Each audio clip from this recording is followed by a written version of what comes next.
Hello बच्चों, इस video में हम लोग सिमेट्रिकल इलेक्ट्रिकल सर्किट का अध्ययन करेंगे। सिमेट्रिकल इलेक्ट्रिकल सर्किट चार तरह के होते हैं मुख्यतः। हालांकि वो मेन सिमेट्रिक सर्किट दो ही तरह की होती है, जो पहले दो में दिखा है, folding symmetry and mirror symmetry. देखिए इसी का एक कुछ दूसरे रूप में शिफ्टेड सिमेट्री और एक्सटेंडेड व्हीटस्टोन ब्रिज।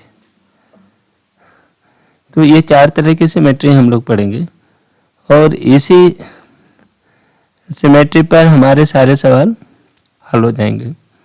तो और इस पर आधारित सवाल भी इस वीडियो में हम लोग कवर करेंगे। सिमेट्रिकल सर्किट बहुत इम्पॉर्टेंट होते हैं और कई बार सवाल ऐसे होते हैं जो केवल सिमेट्री पर ही आधारित होते हैं और इसके बिना सवाल का उत्तर देना बहुत मुश्किल काम है। हालांकि सिमेट्रिकल सर्किट हम किरचॉफ लॉ की सहायता से हल कर सकते हैं, पर वो लेंथी प्रोसेस है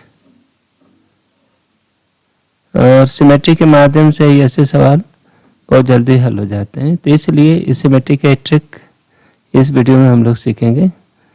और चलो फिर एक एक करके हम ये मेन सिमेट्री ही समझते हैं। सबसे पहले हम लोग समझेंगे कि सिमेट्री कैसे पहचानेंगे और ये सिमेट्री का प्रभाव क्या पड़ेगा और इसमें किस तरह से सवाल हल करते हैं। फिर उसके बाद एक एक करके सवाल लेते हैं, ठीक है। और ये जो सिमेट्री होती है सर्किट की, वो दो तरह की होती है विशेष रूप से। वो है, एक है फोल्डिंग सिमेट्री, है ना, दूसरे को कहते हैं मिरर सिमेट्री, ठीक है। पहले हम लोग फोल्डिंग सिमेट्री समझते हैं। क्या समझ रहे हैं? Folding symmetry. Folding symmetry, folding symmetry का दूसरा नाम भी है, इसको कहते हैं horizontal symmetry. Horizontal symmetry, symmetry या दूसरा और भी पैरेलल सिमेट्री भी कहते हैं। पैरेलल सिमेट्री, ठीक है ना। ये इसका मतलब क्या है? पहले तो ये समझो कि ये सिमेट्री पहचानोगे कैसे। ये सिमेट्री जो होती है वो करंट की डायरेक्शन के पैरेलल होती है। Number one, this symmetry is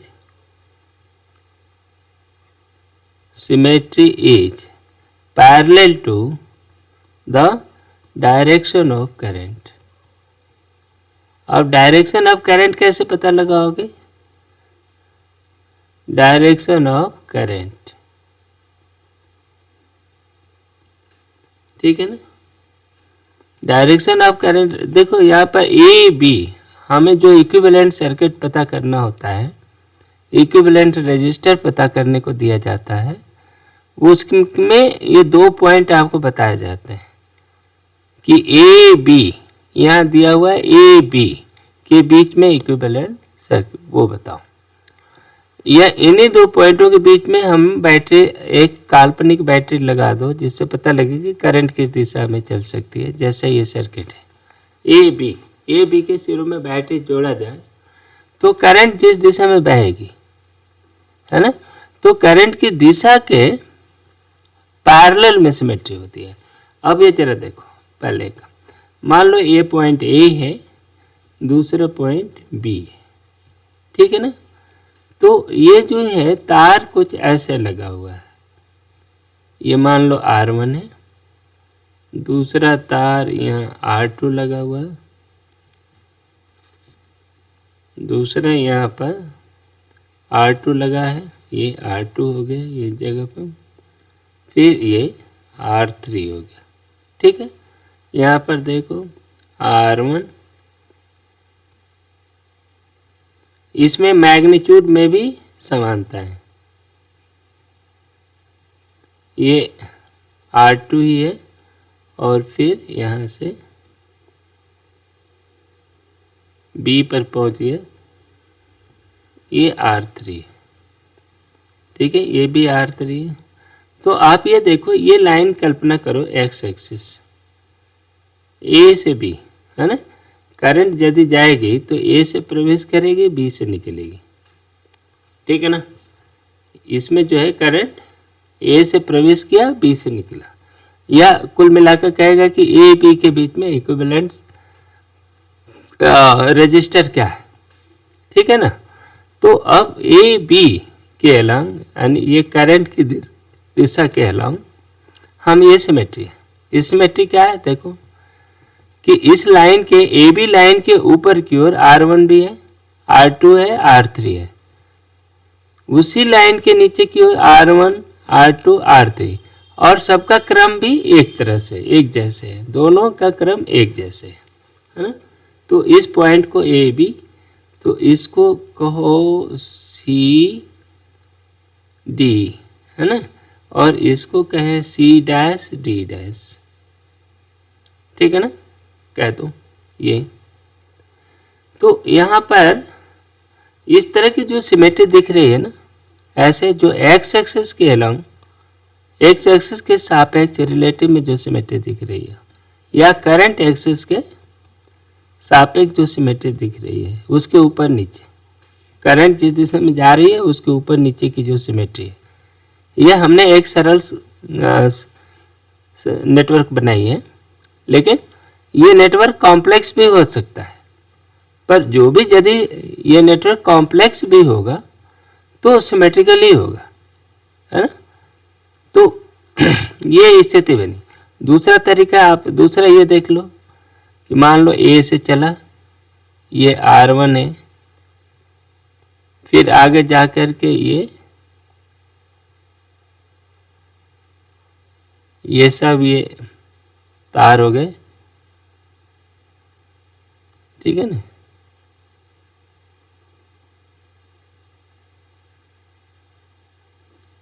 ठीक है, ये बिल्कुल नीचे भी ऐसा भी, फिर ये डायमंड बना है,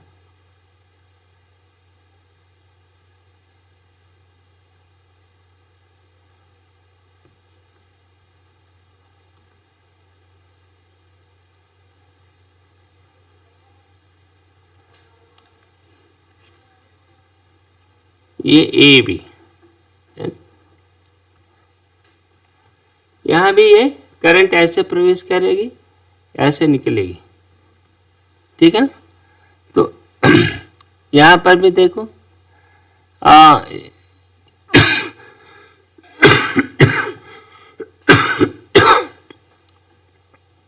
R1, ये R2, R3, R4, R5, R6, R7, उसी तरह वैसे भी है R1 to R3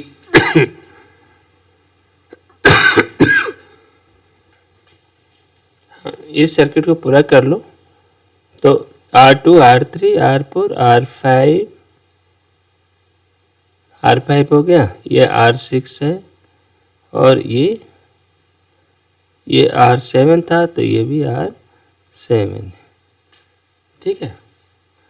तो इस सर्किट में भी हम ये देख रहे हैं कि एक्स एक्सिस के सापेक्ष, है ना, यहाँ भी सिमेट्री है।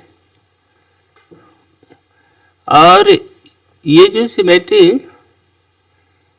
जब ए बी के बीच में मान लो यहाँ पर कुछ और रजिस्टर इसमें यहाँ लगे हों, ठीक है, मान लो 2 रजिस्टर हमने लगा दिया, इसका नाम है R3 हो गया ना यहाँ पे, तो R4, R5, ठीक है ना। ये हमने ऐसा लगा दिया, R4, R5, यहाँ भी R4, ये R7 तक हो गया ना, R8 और R9 लगा दिया, है ना। तो ये बीच में ये अलग से एक लाइन लगा देने पर भी इस सिमेट्री में कोई फर्क नहीं पड़ता, क्योंकि ये सिमेट्री इस आई एक्सिस के अलॉन्ग है, और ये बीच वाला जो तार है वो आई के रंग आई के साथ ही है, तो इसलिए ये सिमेट्री फोल्डिंग सिमेट्री ही है। ठीक है ना। फोल्डिंग सिमेट्री मैंने इस तरह की सिमेट्री को हम फोल्डिंग सिमेट्री या हॉरिजॉन्टल सिमेट्री या पैरेलल सिमेट्री कहते हैं। पैरेलल सिमेट्री में खासियत क्या है, देखो पैरेलल सिमेट्री की खासियत क्या है। पैरेलल सिमेट्री में ये अभी देखो ये हमने लगा दिया ए बी, और ये सिमेट्रिकल पॉइंट्स जो है इसको कहो A1 A2 A3 A4 और ये भी यहाँ भी A1 A2 A3 A4 ये है ना, ये A1 A2 A3 A4, ठीक है ना। ये जो पॉइंट्स हैं और इनके बीच में ये रजिस्टर जो होते हैं सब सिमेट्रिकल, सब बराबर है, एक जैसे, ठीक है ना। ये सिमेट्रिकल एक जैसे, एकदम बराबर नहीं होने जरूरी नहीं है। ये जैसे ये R1 है, ये R2 है, ये R3 है, ये R4 है, ये R5 है ना। यहाँ भी R1 R2 R3 R4 R5 है ना। यहाँ ये स्थिति बनी है। तो इस तरह की सिमेट्री है। तो देखो इस सिमेट्री को लेकर करोगे क्या, तो देखो पहली बात इस सिमेट्री की प्रॉपर्टी है। प्रॉपर्टी इसके क्या है, नंबर 1 कि पोटेंशियल ऑफ करस्पॉन्डिंग पॉइंट है, corresponding point, corresponding symmetrical point, symmetrical points है ना, और इक्वल। मतलब क्या हुआ कि ये जो A1 का पोटेंशियल है, देखो VA1 इक्वल टू VA, इसको A prime BA2 prime A3 prime A4 prime कहो, तो VA1 equal to VA prime A1 है ना, VA2 equal to BA2 prime, ठीक है ना। इनके corresponding points A1 A prime, A2 A prime, A3 A prime, A4 A prime के जो पोटेंशियल हैं वो समान होंगे। तो क्या है, द पोटेंशियल्स आर समान। जब ये पोटेंशियल इनके और ये पोटेंशियल समान हो गए तो ये पैरेलल में हो गए ना, पैरेलल जैसे बिहेव करेंगे, तब हम इनको फोल्ड कर सकते हैं। Number 2, the resistance can be folded, resistance can be folded। कैसे फोल्डेड, ये बीच वाला जो है सो है, बीच वाले को अनटच किया है, इस पर कोई फर्क नहीं पड़ता। तो फिर इसको आप ऐसे फोल्ड कर सकते हो। कैसे भाई, ये देखो A1 A2 A3 A4 A5,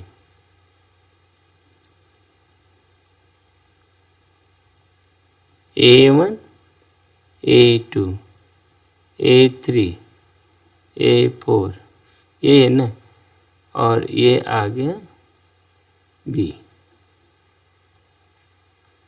और ये जो है ये आप दो दो कर सकते, दोनों को जोड़ सकते हो,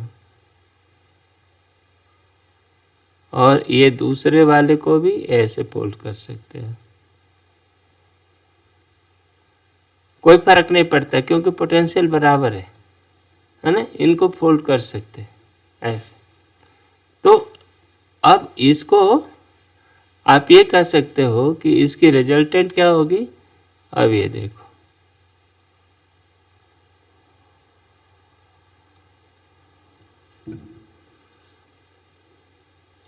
A1,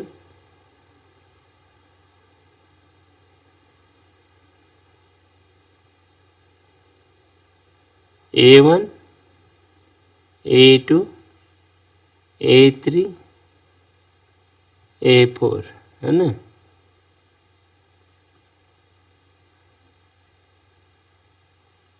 ये इनके बीच में ये तार हो गए, ये रेजिस्टेंस हो गए हैं।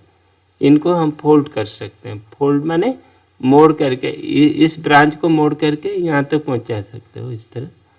ये ए हो गया, ये बी हो गया। यहाँ पर क्या हो गया देखो, ये R1 था, तो अब तुम जानते ही हो कि पैरेलल में दो तार R1 और ये तार R1 है ना, पैरेलल में लगे हों तो इनका रिजल्टेंट R1/2, तो ये हो गया R1/2, ये हो गया R2/2, ये R3/2, ये R4/2 और ये R5/2 हो गया। ठीक है। और बाकी ये स्ट्रेट लाइन में जो रेजिस्टेंस जैसा थे वैसे के वैसे ही रह गए। अब वो कुछ इस तरह से हो गया। ठीक है ना। तो सिमेट्रिक पोटेंशियल में दूसरी बात ये है कि इन दोनों ही ब्रांच में इधर जो करंट जाएगी आई, वही करंट नीचे वाले में भी जाएगी, माने सेम ब्रांच। तीसरी बात क्या हुआ, the current in symmetrical branch are same. Symmetrical branches are same. ठीक है ना। जैसे करंट ऊपर वाले में बहेगी वही काम, जैसे ये एक सिमेट्रिकल सर्किट है, ये जो दिया हुआ, ठीक है ना। तो इसमें जो करंट I1 इधर बही, वही I1 करंट इधर भी बहेगी, नीचे वाले में भी बहेगी। ये बीच वाले में नहीं, बीच वाले की बात नहीं कर रहे। बीच वाले में होगा जो होगा सो होगा, उसकी बात हम अलग से देखेंगे। तो इससे क्या फर्क पड़ा कि इसकी जो करंट हुई ऊपर की ओर करंट जा रही है, वो नीचे वाले में भी करंट जाएगी। और वही बात यदि मान लो I3 और I4 हो गई यहाँ पर, तो यही वही करंट यहाँ पर I3 और I4 यहाँ भी हो जाएगी। ठीक है ना। तो सिमेट्रिकल ब्रांचेस में करंट समान रहेगी और इसका करस्पॉन्डिंग पॉइंट्स के जो पोटेंशियल, करस्पॉन्डिंग सिमेट्रिकल पॉइंट्स के जो होगा पोटेंशियल वो समान होगा। जैसे इस पॉइंट का पोटेंशियल इस पॉइंट के बराबर होगा, इस पॉइंट का पोटेंशियल इस पॉइंट के बराबर होगा। ठीक है। तो अब इसका असर क्या पड़ेगा, इसका असर जो पड़ेगा कि हम इसको फोल्ड कर सकते हैं। ठीक है ना। अब दूसरे तरह की सिमेट्री होती है, देखो सिमेट्रिकल सर्किट, फोल्डिंग सिमेट्री के और उदाहरण भी देखो। एक ये भी उदाहरण है, ए बी के अलॉन्ग देखो ये सिमेट्रिकल है, ये भी सिमेट्रिकल है, ये भी सिमेट्रिकल है, ये सर्किट भी ए बी के अलॉन्ग देखो ऐसे, ये सिमेट्रिकल है, ये ए बी के अलॉन्ग सिमेट्रिकल है ना। ये ए बी के अलॉन्ग ये ए है और ये बी है, तो ए बी के अलॉन्ग ये भी सिमेट्रिकल है। तो ये पैरेलल सिमेट्री का उदाहरण है। और इसमें ये जो Q पॉइंट है और ये P पॉइंट पोटेंशियल बराबर होगी। ठीक है। करंट इसमें जो I होगा वही करंट इसमें भी होगी। ठीक। अच्छा, फिर अब इसका असर क्या पड़ेगा भाई, देखो हम इस सर्किट में देखो, इसका पैरेलल सिमेट्री का फायदा, ये 1 नंबर हम इसको कहते हैं, इसको 2 नंबर कहें, इसको 3 नंबर को। ठीक है ना। तो देखो हमने देखा है P और Q का पोटेंशियल बराबर है, S और T का पोटेंशियल बराबर है। तो ये सर्किट, ये जो एलिमेंट है माने रजिस्टर है, ये एलिमेंट ST, ये इसमें PQ, ये किसी काम का नहीं है। इसको हम हटा सकते हैं। This can be removed, this can be removed. और जब रिमूव क्या हुआ, रिमूव हो गया, तो फिर इसका इक्विवेलेंट रेजिस्टर कितना होगा आप बता सकते हो?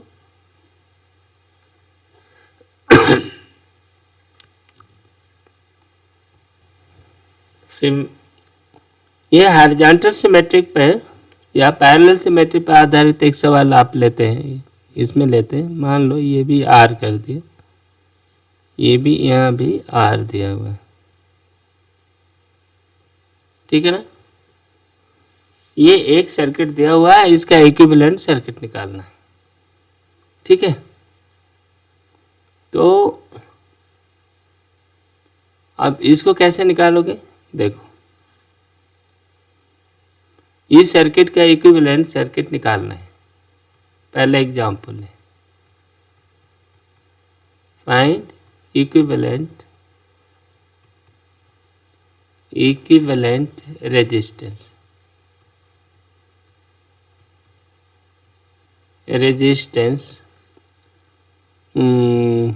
बिटवीन ए बी, ठीक है ना। ये ए है, बी है, इनके बीच में हमें इक्विवेलेंट रेजिस्टेंस निकालना है। तो देखो, अब ये हॉरिजॉन्टल सिमेट्री है, ऐसे देखो हॉरिजॉन्टल केस ना, ये ऐसे आई ऐसे मान लो गई, आई निकली ये, तो ये सिमेट्री को आप अब ये क्या करेंगे, देखो आप कैसे लिख सकते हो कि इसका इक्विवेलेंट सर्किट आप बना सकते हो ये, और इसको आप फोल्ड कर सकते हो एक, और दूसरा क्या है, इसको हमने फोल्ड कर दिया, ठीक। अच्छा, ये भी सर्किट जो है यहाँ पर ये आर हो गया, ये आर हो गया, और ये मिल गया, और ये दूसरा भी आर, और ये भी आर हो गया। देखो, ये जो डी पॉइंट है और ये इसका क्या नाम दिया है, एच पॉइंट दिया है, ठीक है ना। एच और डी दोनों, यहाँ पर एच और डी एक हो गए, क्यों कि इनके पोटेंशियल बराबर है, तो हमने इक्वेट कर सकते हैं, ठीक है। तो अब ये ए हो गया, ये बी हो गया। अब इस चीज़ को ये रिड्यूस हो जाएगा किस में भाई, ये देखो आर और आर का रेजिस्टेंस, आर और आर का इक्विवेलेंट, ये देखो ए, और ये हो गया R/2, ठीक है ना। ये एच डी पॉइंट पर पहुंच गए, तो और आप ऐसे आ जाओ, ये R/2 हो गया, क्योंकि दो पैरेलल हैं, पैरेलल रेजिस्टेंस का बराबर हो तो R1 R2 R1 plus R2, तो इसको R/2 हो गया, ये R/2 हो गया, ये R है और ये R है, और इनके बीच में ये दिए हुए ये भी R है, तो ये भी R/2 हो गया।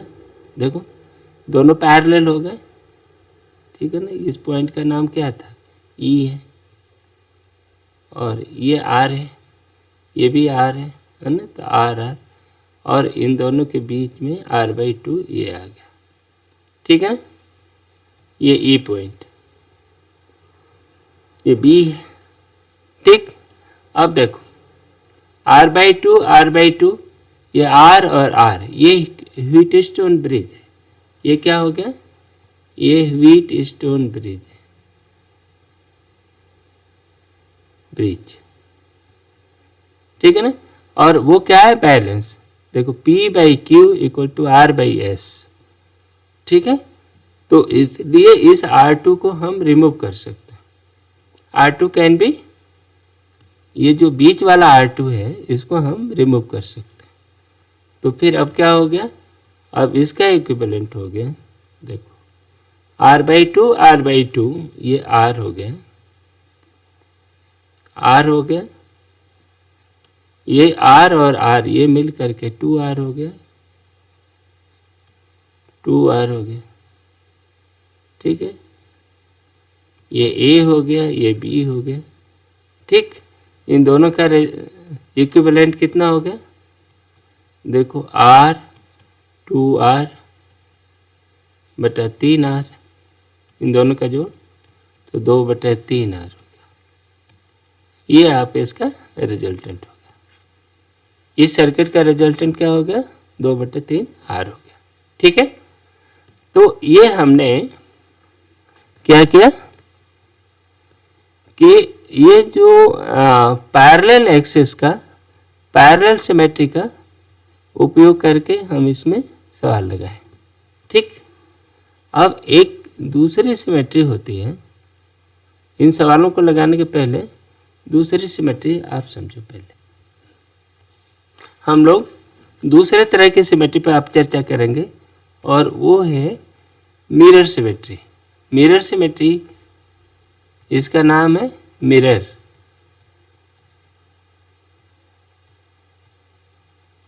मिरर सिमेट्री, मिरर सिमेट्री को हम परपेंडिकुलर सिमेट्री भी कहते हैं। परपेंडिकुलर और वर्टिकल, वर्टिकल सिमेट्री भी कहते हैं, है ना। इसके नाम कई रूपों में आप देखोगे। वर्टिकल सिमेट्री, मिरर सिमेट्री, इसमें क्या है, करंट जिस दिशा में जा रही होती है आई, है ना, उसकी परपेंडिकुलर दिशा में एक लाइन खींचो। ये मान लो MN है, क्या है, MN है। MN लाइन AB के परपेंडिकुलर दिशा में, और इसके जो सर्किट होता है वो M1 के सापेक्ष मिरर इमेज होता है।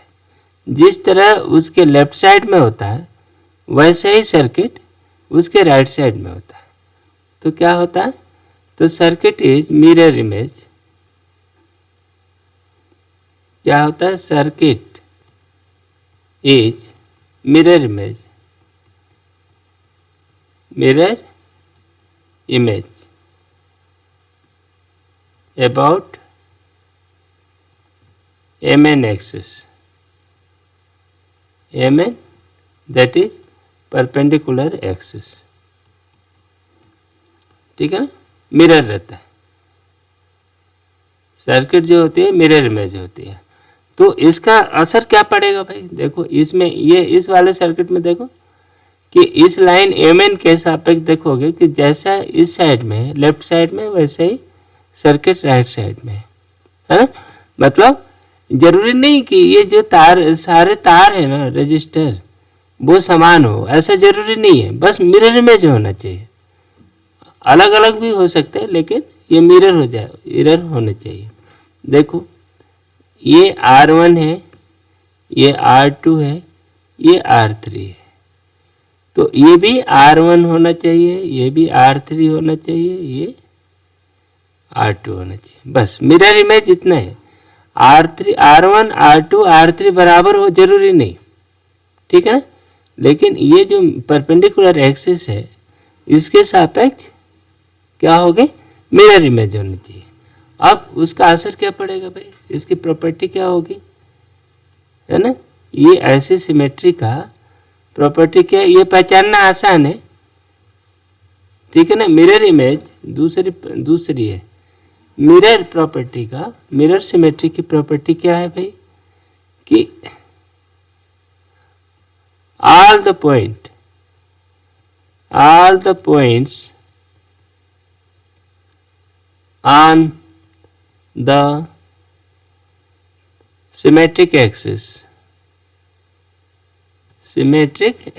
कौन से सिमेट्रिक एक्सिस, MN, बस केवल MN की बात कर रहे हैं, परपेंडिकुलर लाइन पर सिमेट्रिक एक्सिस, है ना। हॉरिजॉन्टल सिमेट्री की बात नहीं कर रहे हैं यहाँ पर, हम क्या कर रहे हैं, परपेंडिकुलर सिमेट्री की बात कर रहे हैं। तो परपेंडिकुलर लाइन पर सिमेट्रिक एक्सिस है ये, axis that is on the perpendicular line are same, सबका potential, all the points are the same potential, are at same potential. बस इस लाइन पर जितने भी पॉइंट है ये सब क्या है, सेम पोटेंशियल पे। ओके, जब सेम पोटेंशियल पे होंगे तो उसका असर क्या पड़ेगा कि ये जैसे इस लाइन में ये तार जो है बेकार हो गए, इस तार में कोई करंट नहीं बहेगी, है ना। तो ऐसा कोई कनेक्शन होगा तो इसकी वजह से कोई भी करंट नहीं गया, इस तार को हटा सकते हैं, ठीक है ना। नंबर 1। दूसरी बात, the current are the same, current left and right are the same, the current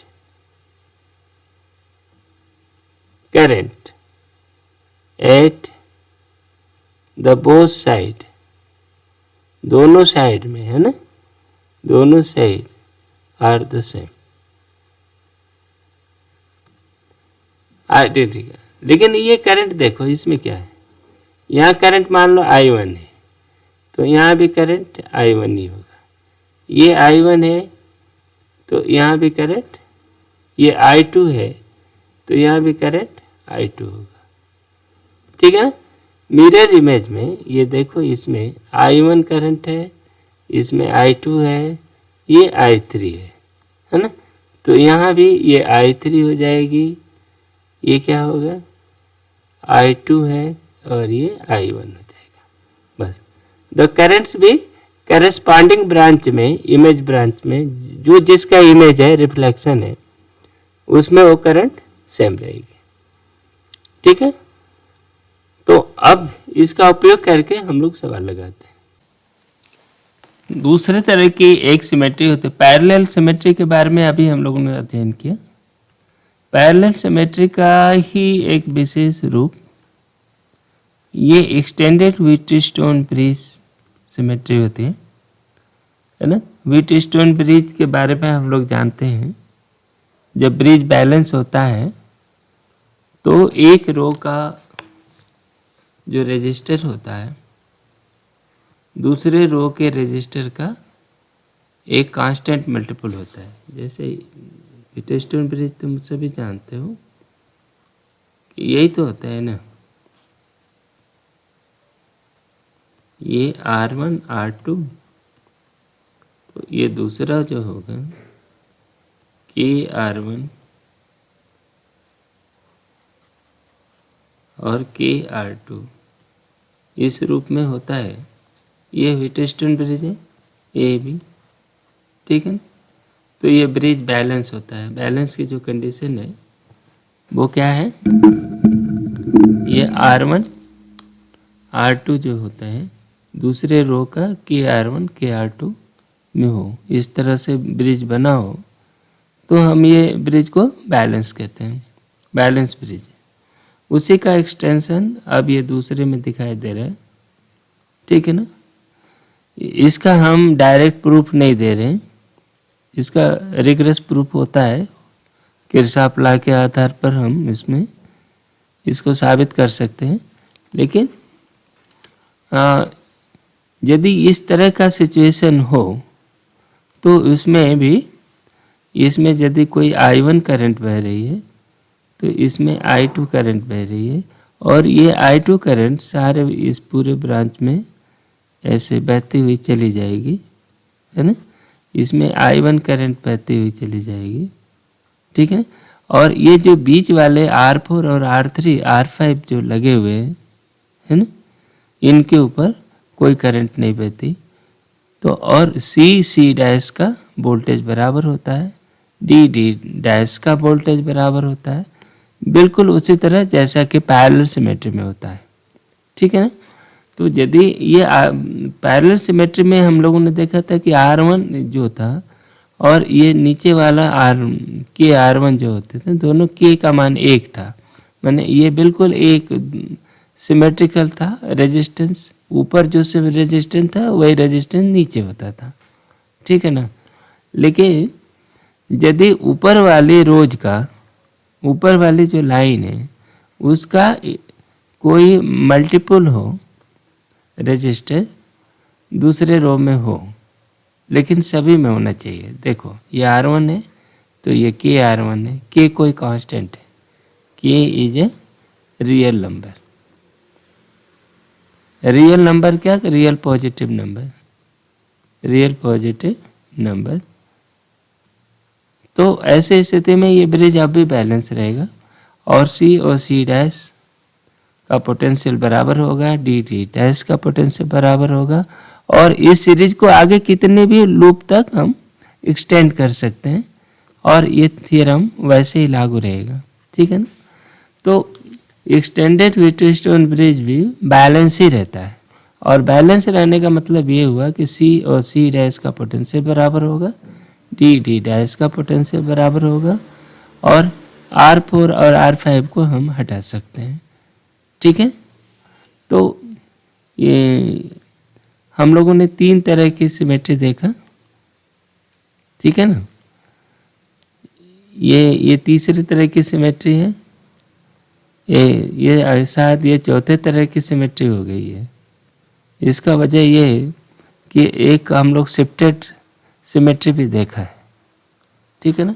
तो इस तरह से ये सिमेट्रिक सिचुएशन जो होते हैं 3-4 तरह के होती हैं। अब इन सिमेट्री को समझने के बाद, ठीक है ना, हम एक्चुअल प्रॉब्लम लेंगे जो इस सिमेट्री पर आधारित होगी। ठीक है? तो चलो हम लोग एक्चुअल प्रॉब्लम को ही डील करते हैं। ठीक है? दोनों सिमेट्री का उपयोग करते हुए अब हम लोग ये सवाल लगाएंगे। तो ये पहला सवाल आपके सामने है, ये सर्किट का। ये मान लो ये R है, सभी R दिए हुए हैं, ये भी R है, सारे रेजिस्टेंस R है, ये R है, ये R है, ये क्या है? R है। ठीक है? तो ए बी के अलोंग, ए बी के बीच में इक्विवेलेंट सर्किट, इक्विवेलेंट क्या है? इक्विवेलेंट रेजिस्टेंस निकालो, फाइंड इक्विवेलेंट रेजिस्टेंस किसके? Between A B. Equivalent resistance सार्थक तभी होता है जब उसके पॉइंट दिए हुए रहते हैं, किन दो बिंदुओं के बीच में निकालना है, ये सबसे पहले ये देखना जरूरी है। तो हम कहाँ देखेंगे? ए बी के बीच में। देखो इसमें कौन सी सिमेट्री है? इसमें देखो पर दोनों तो सिमेट्री है, एक फोल्डिंग सिमेट्री भी है कि नहीं? फोल्डिंग सिमेट्री भी है और साथ ही साथ दूसरी मिरर सिमेट्री भी है, परपेंडिकुलर सिमेट्री भी है ना? मिरर सिमेट्री भी है, इसमें दोनों ही सिमेट्री है। जरूरी नहीं कि दोनों सिमेट्री एक ही साथ सर्किट में मिले, लेकिन यहाँ पर ये दोनों है। ठीक है ना? तो अब ये क्या होगा? ये पॉइंट ए है, ये नहीं, ये बी, इसका सी को हो, ये पॉइंट डी को हो, ये ई पॉइंट है। ठीक है ना? तो इसमें C D point same potential पे है। अच्छा, ये जो वर्टिकल सिमेट्री होने के कारण ये रेजिस्टर और ये रेजिस्टर बेकार हो गया, है ना? ये किसी काम का नहीं है ना? ये फॉल्स रेजिस्टर है क्योंकि इसमें कोई करंट नहीं बह रही है। ठीक है ना? तो इसका मतलब ये हुआ, since there is mirror symmetry, क्या है? Mirror symmetry. दिस मीन्स क्या हुआ?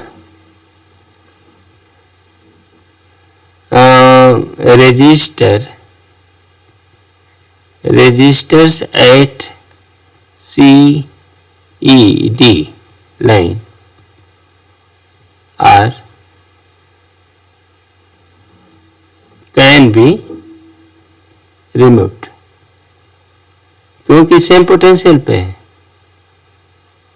ठीक है ना? इसमें सी ई डी पॉइंट जो है सेम पोटेंशियल पे आया, इसलिए हम इनको रिमूव कर सकते हैं। अब हमारा इक्विवेलेंट सर्किट क्या बन गया? देखो ए पॉइंट हो गया, ये आर हो गया, दूसरा हो गया आर, ये आर हो गया, ये भी आर हो गया, और ये हो गया आर, ये बी पॉइंट हो गया, ये ए पॉइंट हो गया। अंदर वाला क्या है, ये आर है, फिर ये दूसरा भी आर हो गया। बस अब आपका देखो यहाँ सीधे सीधे ये सी है और ये डी है, ई है, सीधे सीधे ये पैरेलल रजिस्टर है। इसका मतलब क्या हुआ, आर और आर ये सीरीज में 2R 2R 2R है ना, तो ये हो गया बेसिकली 2R 2R है ना, और ये क्या हो गया 2R हो गया, और सब पैरेलल में हो गए 3। अब ए बी की स्थिति ये हो गई, तो इनका इक्विवेलेंट रेजिस्टर क्या होगा, देखो 1/R इक्विवेलेंट बराबर 1/2R plus 1/2R plus 1/2R, तो ये हो गया 3/2R। ठीक है कि नहीं, R इक्विवेलेंट क्या हो गया 2/3R।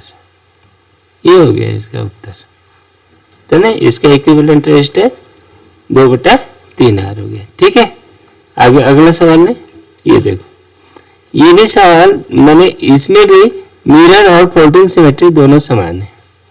तो नंबर 1 ये दूसरा सवाल लो एग्जाम्पल, तो इसका नाम देते हैं ए, इसका बी, ये इसका सी दो और इसका डी दो। बी तो ए बी तो ठीक है, ए बी के बीच में हमें चाहिए, तो ये जो सी डी लाइन है आपका ये,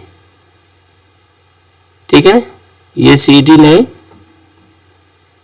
क्या है, ये सेम पोटेंशियल पे है, ठीक है ना, ये और ये सेम पोटेंशियल का, तो इनके बीच में कोई करंट नहीं बहेगी, यहाँ पे ई बिंदु पर कोई करंट नहीं बहेगी। ठीक है, तो अब इसका क्या अर्थ हुआ, तो जो ये करंट इधर गई, ये करंट ऐसे गई, तो ये करंट फिर ऐसे मुड़कर चली गई। ठीक है, फिर ये जंक्शन फॉल्स है, ये E is here because of the two symmetry present, two symmetry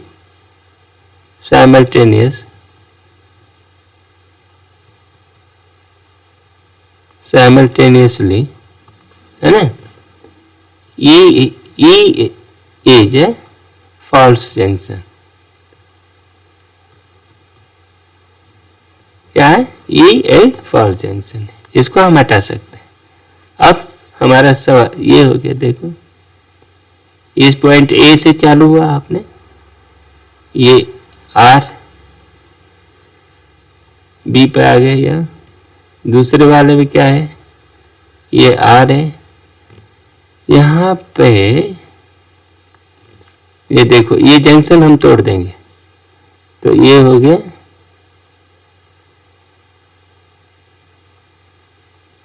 ये,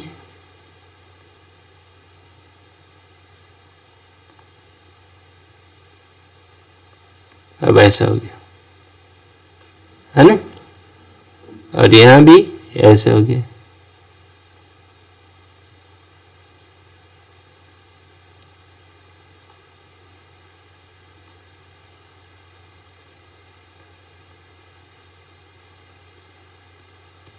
ये हो गया, ठीक है, सब आर आर है, ये आर है, सभी आर दिए हुए, ये आर दिया हुआ, सभी जो रजिस्टर है बराबर है, ये आर है, ठीक है ना। अब ये देखो ये भी क्या है, 3 पैरेलल सेट है, तो आप इसको लिख सकते हो, देखो आर आर 2R और 2R पैरेलल, तो इसका आधा हो गया, तो देखो ये हो गया R, और आर आर का ये आधा R हो गया, फिर इनके बीच में ये R है, ठीक, इधर देखो ये R, फिर ये R सीधे चला गया, नीचे वाले में भी ये ऐसे R R और ये भी R, आर आर आर। ठीक है, बस देखो ये 3R 3R है ना, पैरेलल में ये 3R 3R। तो इसका मतलब क्या हुआ इसका, ये A है ये B है। तो इसका मतलब क्या हो गया, देखो 3R, तो ये हो गया 3R, इधर हो गया ये 3R हो गया। ठीक, और इनके बीच में 2R हो गया। ठीक है, अब इनका रिजल्टेंट निकाल दो। तो 1/R इक्विवेलेंट बराबर क्या होगा, 1/3R plus 1/2R plus 1/3R। ठीक है, इनको जोड़ो तो ये 6R कर दो,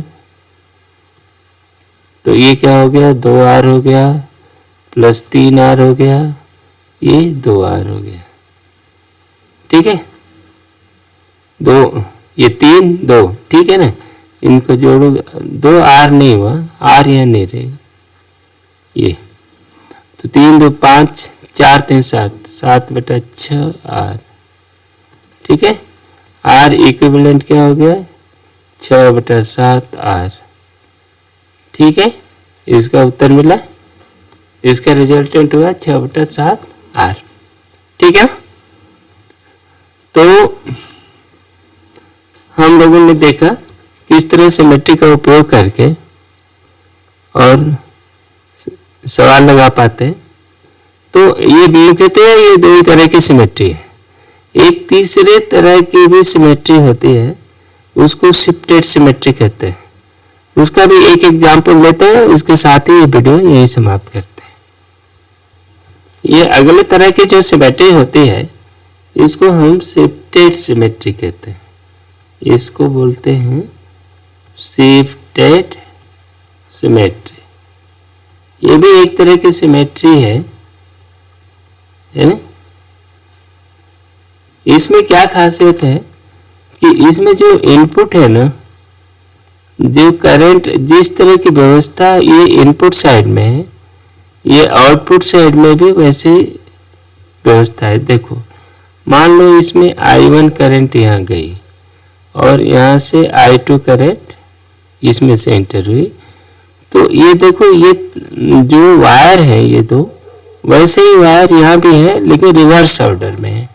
तो हम इसको बड़ी सेफली प्रिज्यूम कर सकते हैं कि I1 करंट ये होगी, इसमें I1 करंट बह रही है ऐसे, और इसमें से निकलने वाले करंट इसमें I2 है।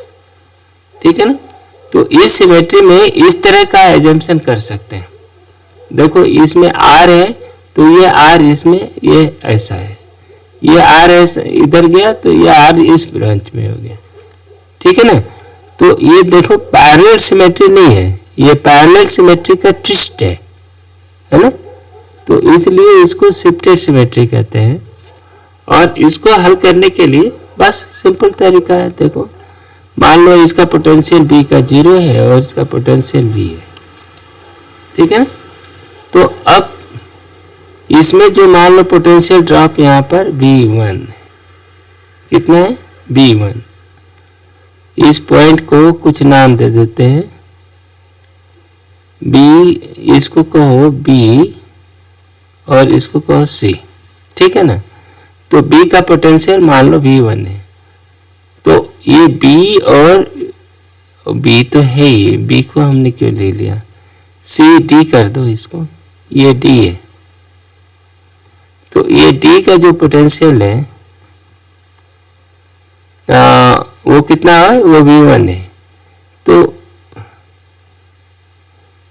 ठीक है ना, और इसका तो C का पोटेंशियल क्या होगा, तो देखो ये जितना V1 पोटेंशियल ड्रॉप हुआ है, क्योंकि ये करंट तो I1 ही आई ना, R1 I1, तो देखो V1 equal to I1 R1 I1 R।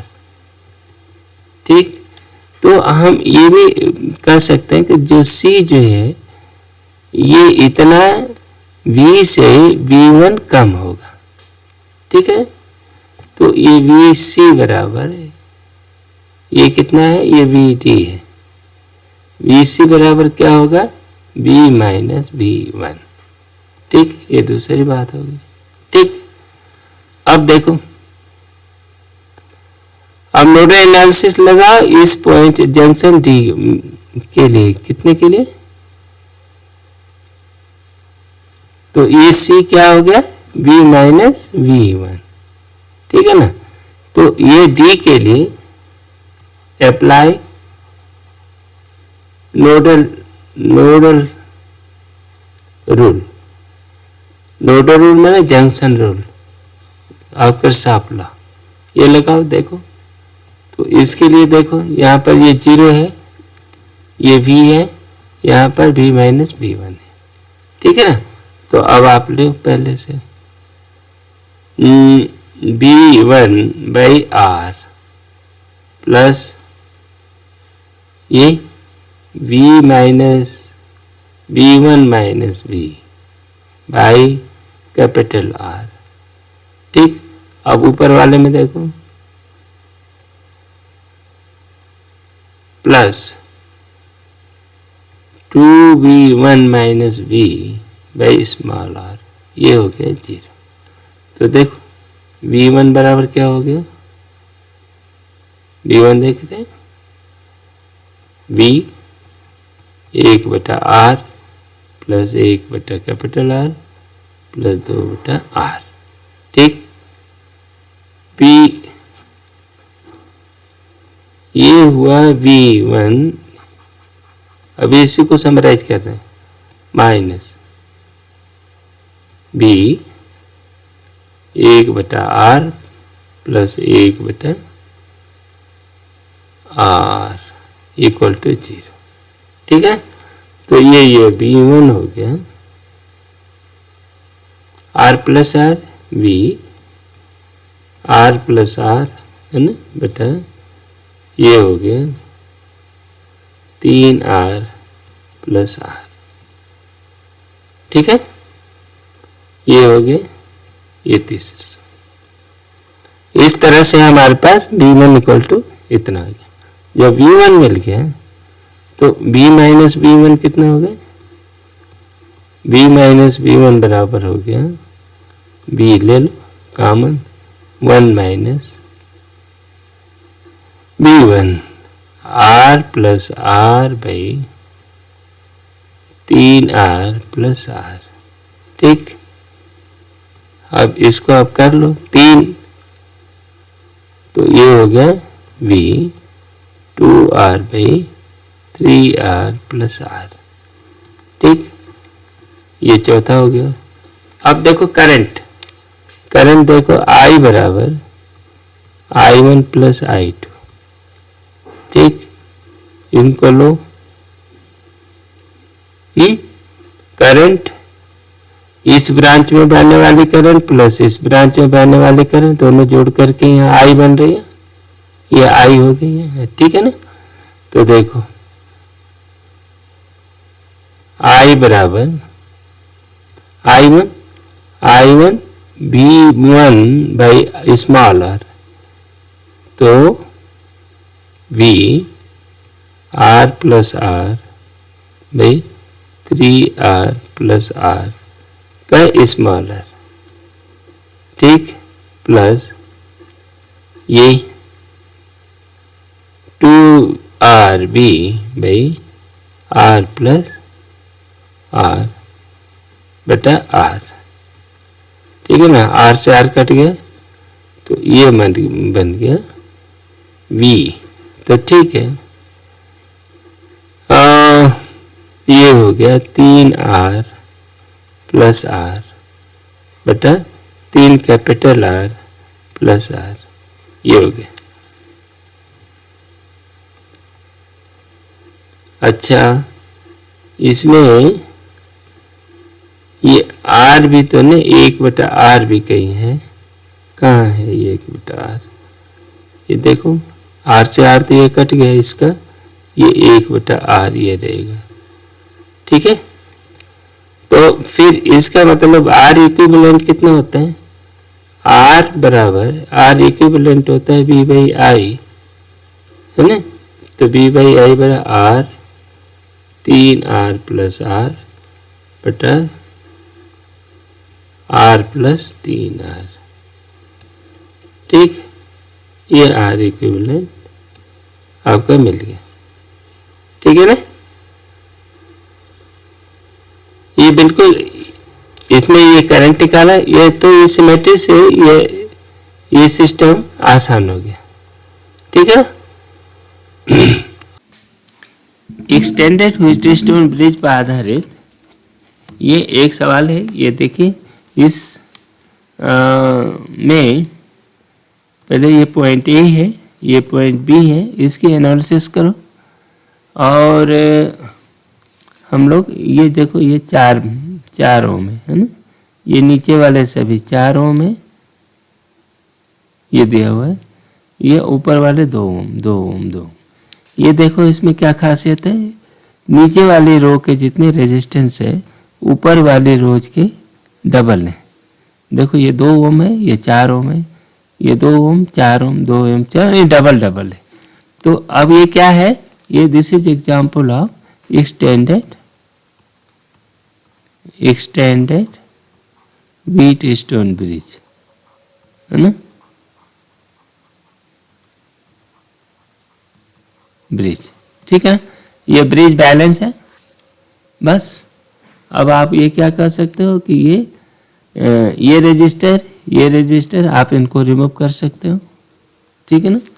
तो इसका इक्विवेलेंट क्या बनेगा, देखो 2 2 2, तो कुल मिल करके इस पॉइंट पर आया 2, ये हो गया 6 ओम हो गया। और ये देखो कितना हो गया, 4 3 12, ये 12 ओम हो गया।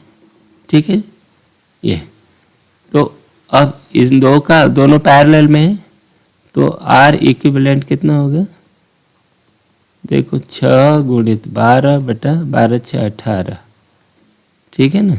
तो 6 3 18, 3 3 चौका 12, 4 ओम हो गया, है ना। इसका इक्विवेलेंट रेजिस्टेंस ए बी के बीच में 4 ओम होगा। तो करंट आई कितनी बहेगी, देखो 12 वोल्ट बैटरी लगी है, 12 बटा 4 मैंने 3 एम्पियर है। ठीक है, जब 3 एम्पियर करंट उसमें बह रही है, तो यहाँ पर ये करंट I1 हो गई 3 एम्पियर की। ठीक है, तो अब ये देखो I2 इधर गई I2 और इधर गई I3 का होगा, ये I3 है। हाँ, तो इसमें चली गई I2, इसमें चली गई I3। ठीक है ना। तो अब इन दोनों के बीच में वोल्टेज ये 0 है, ये 12 वोल्ट है और ये 0 वोल्ट है ना। तो देखो I2 कितना हो गई, I2 तो 12 बटा 6, तो 2 एम्पियर चली गई। ठीक है, I3 कितनी चली गई, 12 बटा 12, 1 एम्पियर चली गई। ठीक है, ये जाएगा, देखो ये 6 ओम है रिजल्टेंट, ये कितना है 12 ओम है। तो नीचे वाले में इधर करंट कितनी गई, देखो करंट गई 1 एम्पियर की, इसमें करंट गई 2 एम्पियर की। ठीक, अब पी का पोटेंशियल बताओ कितना हो गया। यहाँ से ले, ये 0 पर है ना, तो इसका पोटेंशियल कितना हो गया, 2 दूना 4, कितना है 4 वोल्ट पे हो गया। ये 2 और ये 4 ये हो गई, तो 2 वोल्ट, 2 दूना 4 और तो ये हो गई 8 वोल्ट पे हो गया। ठीक है, ये हो गया 12 वोल्ट पे है। यहाँ से भी ये देखो 1 एम्पियर की करंट आ रही है, ये भी 4 वोल्ट पे है। यहाँ से ये देखो ये 8 वोल्ट हो गया। ठीक है, तो ये जो पॉइंट्स हैं इनके पोटेंशियल आपने देख लिया, पोटेंशियल किस तरह से वेरी करते हैं। तो मतलब जब ब्रिज बैलेंस होता है ना, जब ब्रिज बैलेंस होता है तो मैंने ये रोज और नीचे वाली रो लीनियर होती है, यानी इसका लीनियर मल्टीपल होता है, कोई ना कोई कांस्टेंट मल्टीपल हो। तो आप ये समझ लो कि एक्सटेंडेड व्हीटस्टोन ब्रिज कंडीशन लागू होती है, और ऐसे में ब्रिज बैलेंस रहेगा करंट बीच में नहीं बहेगी, बीच वाले तार जो है वो ख़त्म हो जाते हैं। तो ये बिल्कुल उसी तरह जो पैरेलल सिमेट्री होती है ना, पैरेलल सिमेट्री की तरह ये बीच वाले तारों को हटा देते हैं, करंट अलग अलग। पर ये है कि पैरेलल सिमेट्री में करंट दोनों ब्रांचेस में, पैरेलल ब्रांच में करंट समान होती है, लेकिन यहाँ करंट समान नहीं है। करंट अलग अलग ब्रांच में अलग अलग बहेगी और उनकी मात्रा हमें निकालनी पड़ेगी, जैसा कि इसमें हम लोगों ने निकाल लिया। ठीक है, तो आगे चलते हैं। अगला सवाल,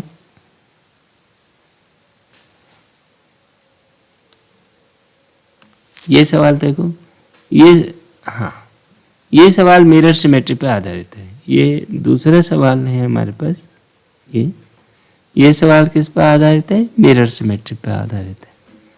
ठीक है, अब मिरर सिमेट्री पर आधारित होने के कारण देखो ये पॉइंट P, ये Q, तो ये जो PQ जो पॉइंट है ना, तो इनके पोटेंशियल बराबर होंगे। क्या होंगे? पोटेंशियल बराबर होंगे। जब मिरर सिमेट्री जहाँ भी आती है वो पोटेंशियल बराबर है, तो ये जो पॉइंट है Q जो होता है ये फॉल्स जंक्शन है, इसका कोई मतलब है नहीं। ठीक है ना, तो अब इसका इक्विवेलेंट बनेगा। देखो A तो ठीक है, A ये है, यहाँ B हो गया। ठीक है, तो अब यहाँ पर ये जो R था, R में हमें कुछ नहीं कहना, R जैसे है Q, यहाँ Q है। ठीक है, अब ये जो रास्ता है ये R पर गया, फिर यहाँ पर ये भी पहले R आया, ये भी R आया, और फिर यहाँ से ये R आ गया। लेकिन ये जो ये तार है यहाँ से हट गया, ये ऐसे हो गया। ये Q को हमने यहाँ अलग कर दिया, इनको जोड़ पे नहीं। ये R है, ये भी R है, ये भी R है, ये भी R है। ठीक है ना, अब इनका इक्विवेलेंट क्या हो गया? देखो इसी का R, ये 2R हो गया, 2R हो गया, 2R पैरेलल में है ना, तो अब आप 2R का आधा हो जाएगा ना उसका इक्विवेलेंट, तो इसको आप ऐसे लिख सकोगे, ये R ठीक है, और इन 2R का फिर R हो गया, फिर ये तीसरा R हो गया, और ये ऐसा हो गया, फिर ये R हो गया, फिर ये R हो गया, है ना। अब ये A हो गया, ये B हो गया, तो R, तो 3R हो गया, ये 2R हो गया, है ना। इनका क्या हो गया? देखो 3R इंटू 2R बटा 5R, है ना, ये हो गया R इक्विवेलेंट। ठीक, तो एक R से R कट गया, 6 बटा 5R हो गया। ठीक है ना, ये इसका इक्विवेलेंट रेजिस्टर हो गया। ठीक है, तो इसमें मेन लॉजिक क्या था? ये जो है ये परपेंडिकुलर सिमेट्री है, मिरर सिमेट्री है। मिरर सिमेट्री में इस लाइन पर जो रेजिस्टर हो जाएगा वो हट जाएगा, और इस लाइन के जो पॉइंट टच कर रहे हैं उनको हम अलग कर सकते हैं। बस इनको अलग कर दिया, इन दोनों पॉइंट को। ये फॉल्स, ये क्या है? फॉल्स जंक्शन है, इस जंक्शन को हमने हटा दिया। ठीक है ना, तो जो अब स्थिति जैसे बन गई वैसे करते हैं। बस इसी तरह की लॉजिक का उपयोग करते हुए हम सिमेट्रिकल सर्किट को हम सॉल्व करते रहेंगे। ये सवाल को हम लोग पहले कर चुके हैं। अब इस सवाल को देखो, इस सवाल में क्या है? ये पैरेलल सिमेट्री भी है। इसमें देखो ये क्या है? ये ब्रांच और ये ब्रांच सिमेट्रिकल है। ये वो 1 नंबर ब्रांच, ये 2 नंबर ब्रांच, देखो सिमेट्रिकल है, पैरेलल सिमेट्री है। लेकिन इसके साथ में ये देखो, ये क्या है? ये वर्टिकल सिमेट्री है ना। तो यहाँ पर दिस कंटेंस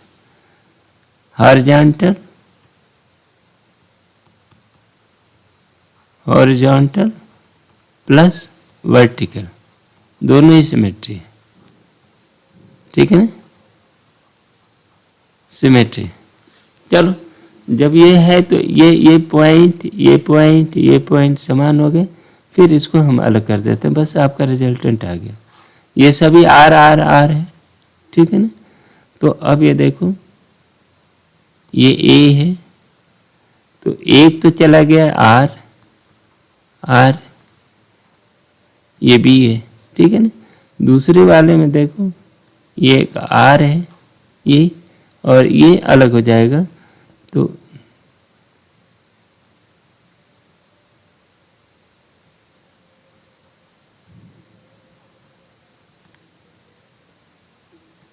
ये ऐसा हो गया, और बिल्कुल ऐसा ही ये दूसरा भी हो गया।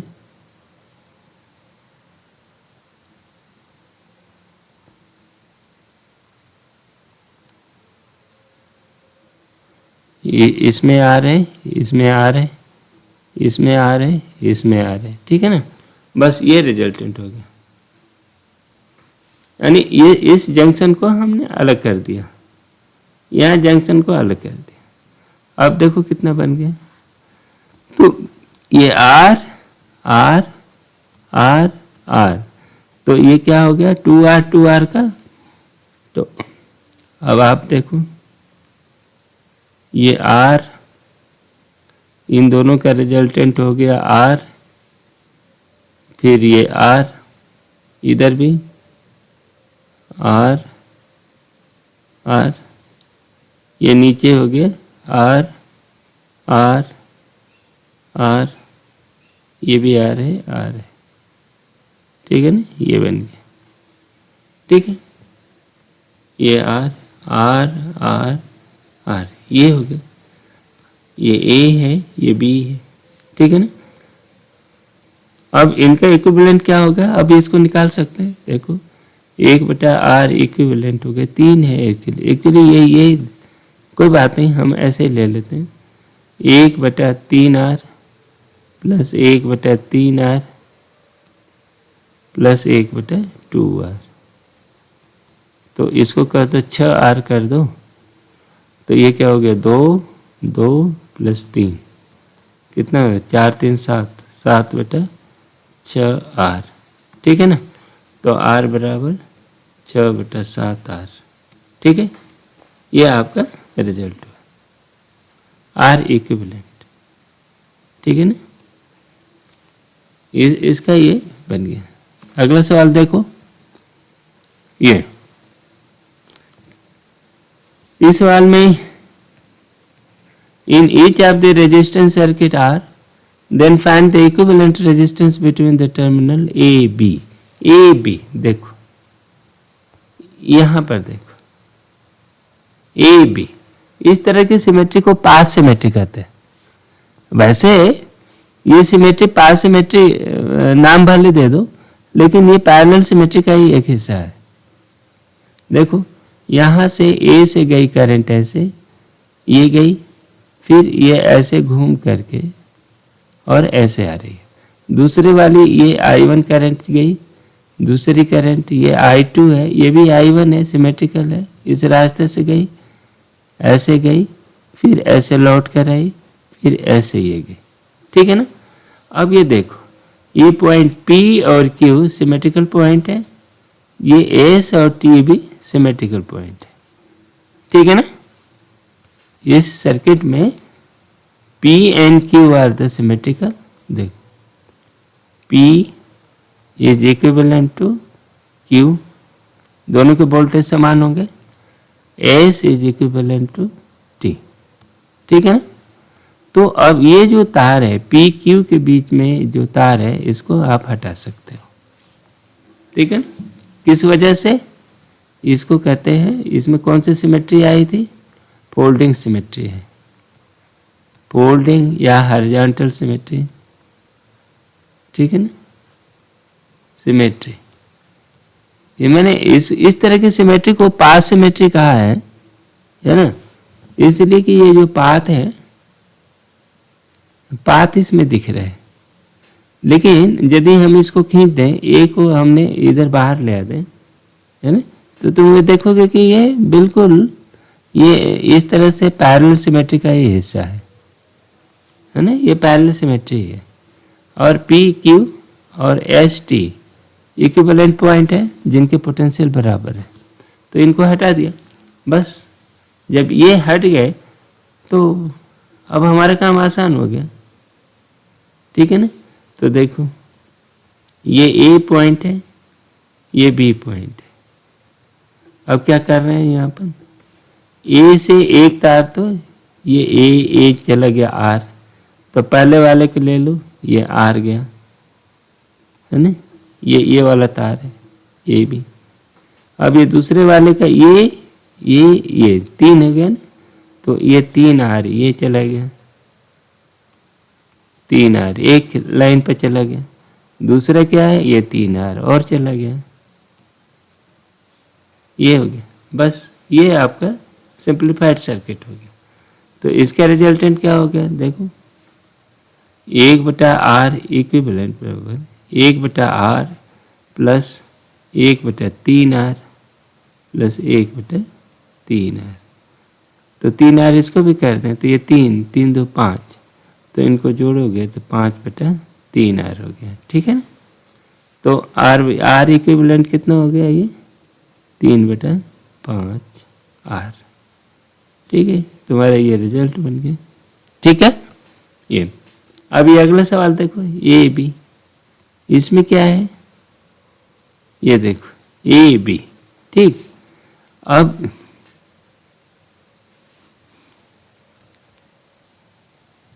इस सवाल में ये कौन सी सिमेट्री है, यहाँ देखो ये सिमेट्री की वजह से यहाँ पर मिरर सिमेट्री है। कौन सा है, ये मिरर इमेज है कि नहीं, मिरर सिमेट्री है।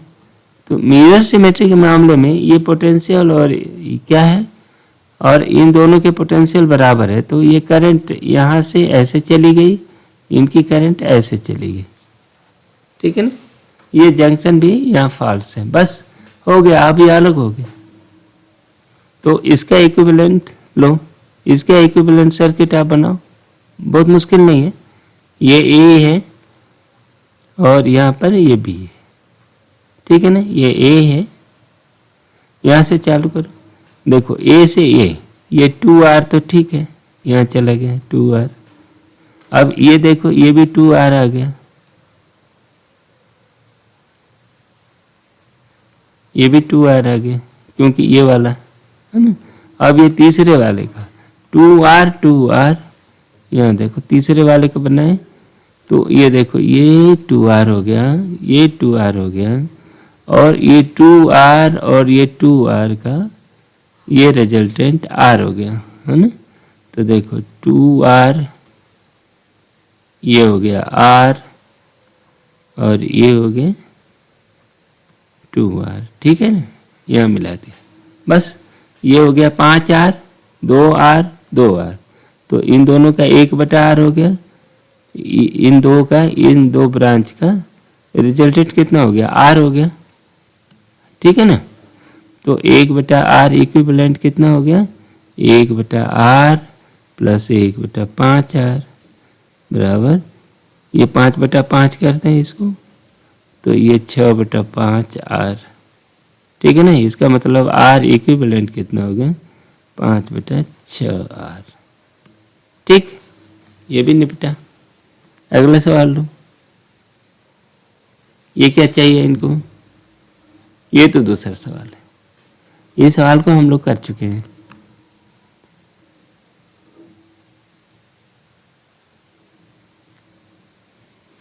चलो ये देखते हैं इस सवाल को, ये क्या है, P कितना है, ये 2 है, Q 3 है, ठीक। ये R कितना है, 6 है, और S कितना है, 8। तो P 2 है, तो ये तो unbalance stone wheat stone bridge है नहीं, लेकिन गैल्वानोमीटर का ये 10 Hunt resistance across S must be in A wheat stone bridge circuit P, ये 2 इतना इतना इतना है, In order to obtain balance, the shunt resistance across S must be.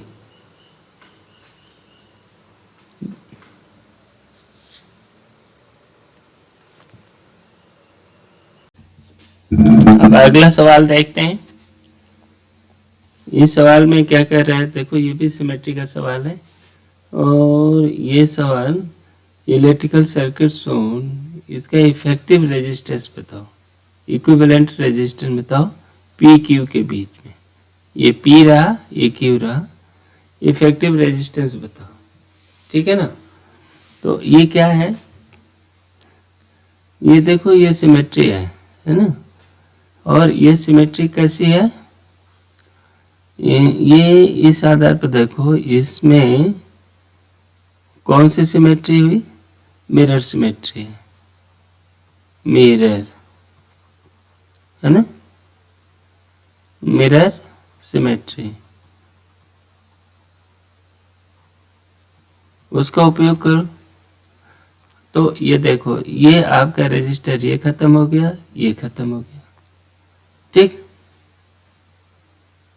क्योंकि परपेंडिकुलर लाइन पे जो रेजिस्टर होता है सब समाप्त हो जाता है, क्योंकि ये समान पोटेंशियल पे है। ठीक है, अब बिल्कुल सीधा सीधा हो गया। अब रेजिस्टेंस क्या हो गया, P का देखो ये 2R हो गया, P ये Q है ना, ये हो गया 4R और ये कितना हो गया,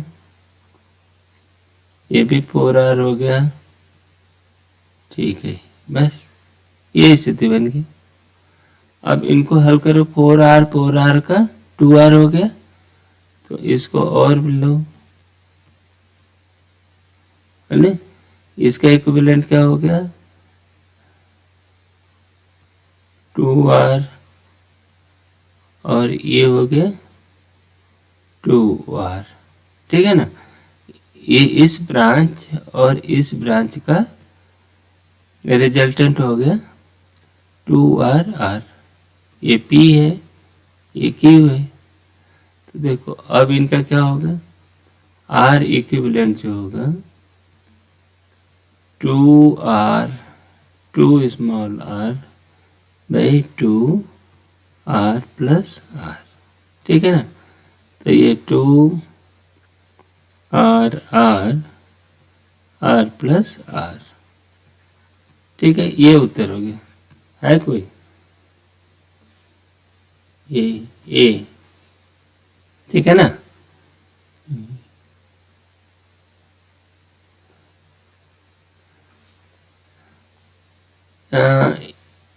ये एक तरह से व्हीटस्टोन ब्रिज जैसा है ना, लेकिन इसका मिरर सिमेट्री से ये बहुत आसानी से हल हो गया, तो इसमें ज़्यादा टेंशन की ज़रूरत नहीं है। ये अगला देखो, ये सवाल जो है ये मिरर सिमेट्री का है और सभी रजिस्टर आर है। ठीक है ना, ए बी के बीच में, ये ए है ये बी के बीच में रेजिस्टेंस निकालना है। ठीक है ना।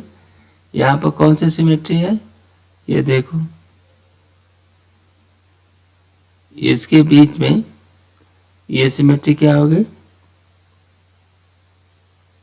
ये पूरी सिमेट्री पैरेलल सिमेट्री हो गई। ठीक है ना। तो पैरेलल सिमेट्री के अंदर और तो ये देखो, ये पॉइंट ये पॉइंट ये पॉइंट है ना, ये पॉइंट ये पॉइंट सेम पोटेंशियल पे है, ये है ना। इस तरह से ये पॉइंट जो है सिमेट्रिकल पॉइंट जो है लाइन जो वर्टिकल लाइन में है ना, ये सभी के सभी सेम पोटेंशियल पे है। ठीक है ना। तो the points on vertical line are at क्या है, सेम पोटेंशियल। ठीक है, तो फिर इनको अलग कर दो। अब आपका क्या हो गया, ये ए हो गया, ये बी हो गया। इस बीच में देखो ये गया है, फिर ये 2 चला गया, 2 रेजिस्टर,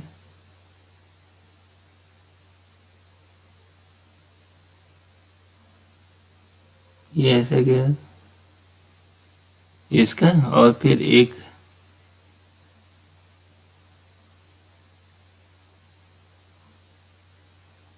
ये चला गया, ये लूप चला गया, ये लूप चला गया, और एक ये यहाँ आ गया, वैसे ही ये आ गया,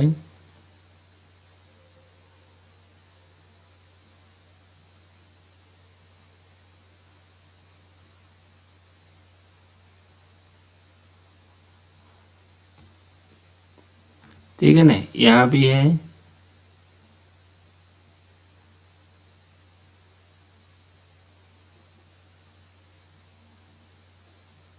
ठीक है, यही बात ये भी है,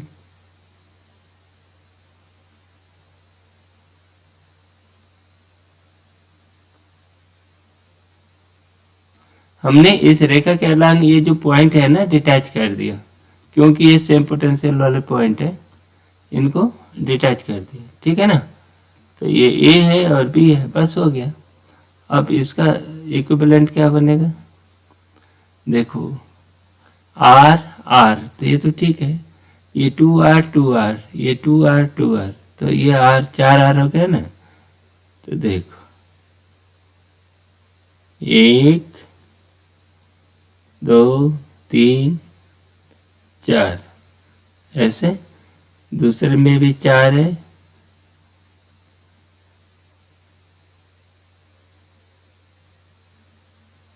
ये 4, ये ए है, ये बी है, ये 4R हो गया, ये 4R हो गया, है ना। इन दोनों का रिजल्टेंट क्या हो गया, आर इक्विवेलेंट क्या हो गया, 2R, ठीक है।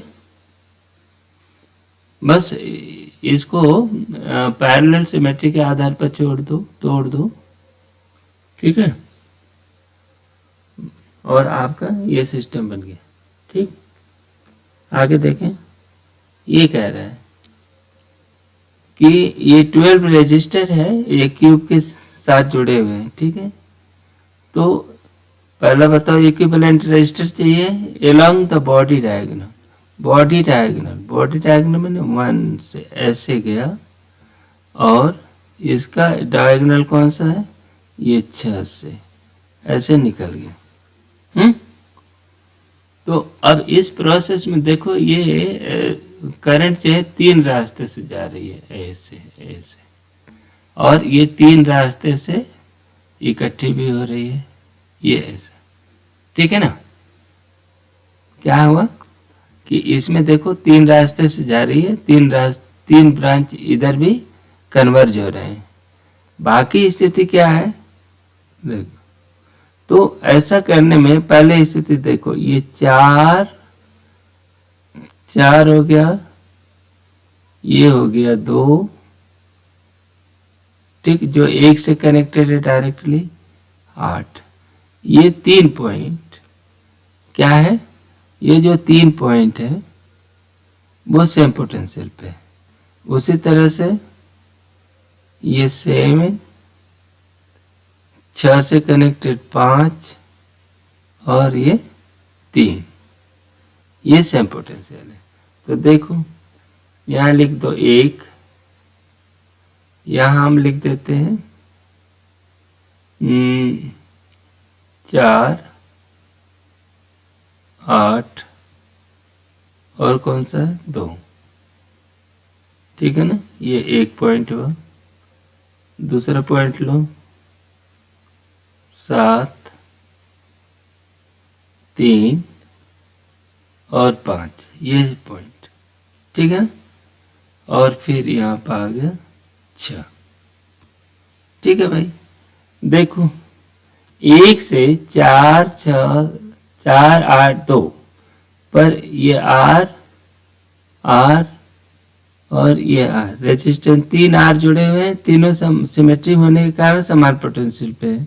तो समान पोटेंशियल पे 3 है, तो इन दोनों के 3 के बीच में 3 रेजिस्टर हो गए, देखो, और ये 3 रजिस्टर हो गए। उसी तरह यहाँ से इस पॉइंट से देखो, 1 रजिस्टर, 3 रजिस्टर ये हो गया, 3 रजिस्टर ये हो गया, ठीक है ना। अब बाकी जो रेजिस्टेंस है, देखो 3 ये निकल गए, 3 निकल 6, बाकी 6 रेजिस्टेंस जो है इन 2 पॉइंटों से जुड़े हुए हैं, ये है ना। तो ये जो है ये रेजिस्टर्स है, देखो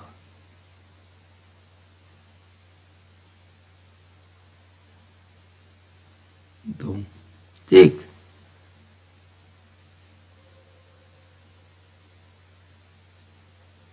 ठीक,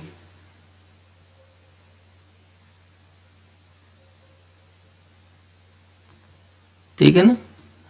तो ये जो 6 रजिस्टर हैं, ये इन पॉइंट से जुड़े हुए हैं, तो ये समान पोटेंशियल के हैं, तो कुल मिलाकर के आपका रेजिस्टेंस ये हो गया। तो ये क्या हो गया इक्विवेलेंट रेजिस्टर, देखो 1 और ये 2, तो 1 से ये R/3 हो गया, ये 6 है, ये R/6 हो गया और ये R/3 हो गया, ठीक है ना, इनका इक्विवेलेंट इनका। तो अब ये जोड़ो, R इक्विवेलेंट कितना हो गया, R/3 plus R/3 plus R/6, कुल मिलकर के 5 R/6 हो गया, ठीक है ना। तो ये अलोंग द डायगोनल पहले का उत्तर हो गया। अब अगला सवाल, अगला देखते हैं ये। अब इस सवाल के बी पार्ट को लेते हैं। इसमें है क्या चीज, एज के अलोंग। इसमें देखो ये 1 पर ऐसे करंट प्रवेश कर रही है 1 से, और ये 2 से निकल रही है, ठीक है ना। ये इसका डायरेक्शन है। इसको हम कह देते हैं ए और ये बी, ठीक है ना। तो ए बी के सापेक्ष इसका इक्विवेलेंट रेजिस्टर निकालना है। चलो देखो, ये अब ये पोर्ट 1 से लो, देखो ये यहाँ से एक रास्ता, ये तो सीधे चली गई ऐसा, एक दूसरा रास्ता उसने ऐसे ले रही है, और ये 4 गई, 3 गई, फिर 2 आई, है ना, ऐसे एक पाथ ये ले रही है। दूसरा पाथ 1 से 8, और फिर 8 से 7 गई, और 7 से फिर ये 2 आई। ये 2 पाथ विशेष रूप से ध्यान दो, ये दोनों पाथ देखो किस तरह सिमेट्रिक है ना। क्या है, 2 पाथ,